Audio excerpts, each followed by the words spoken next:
In addition, if you have a specific issue with sleep, like you're doing shift work, or you're jet lagged, or you are suffering from middle of the night waking, or trouble shifting your schedule because you want to become an early riser, put those terms into the search function. It will take you to the specific timestamps in those episodes so that you don't have to listen to the entire episodes, because I realize that some of them are quite long. And of course, there's the newsletter on sleep that lists off the various things that you should and can be doing to improve your sleep, no matter how well you happen to be sleeping now. But tons and tons of zero-cost resources there in PDF form, in podcast form, and on and on. We also did this 6-episode series on sleep with Dr. Matthew Walker, one of the world's experts in sleep. So that's also there. So you can find all that there.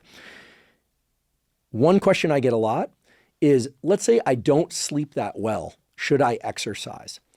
Well, the short answer is yes, provided that it was just one night of poor sleep. In fact, there are studies showing that if you're slightly sleep deprived, meaning one night's poor sleep, so most people need somewhere between 6 and 9 hours of sleep, varies by person, varies by age, varies by time of year, and so on, all discussed in that series with Matt Walker.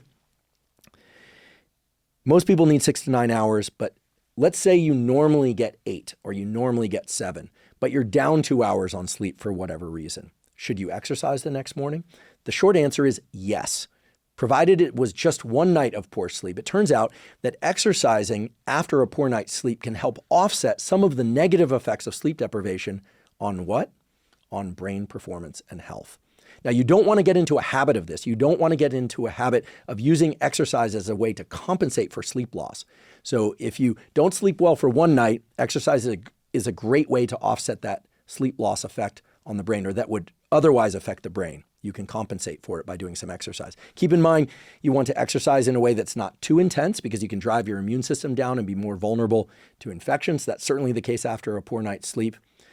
You also want to be really careful with what you do for that exercise in terms of your coordinated movement. It's much easier to get injured when you're sleep deprived. In fact, there's a really nice set of studies, Layne Norton's talked about this elsewhere, that the relationship between sleep, or I should say sleep deprivation and injury, is a strong one.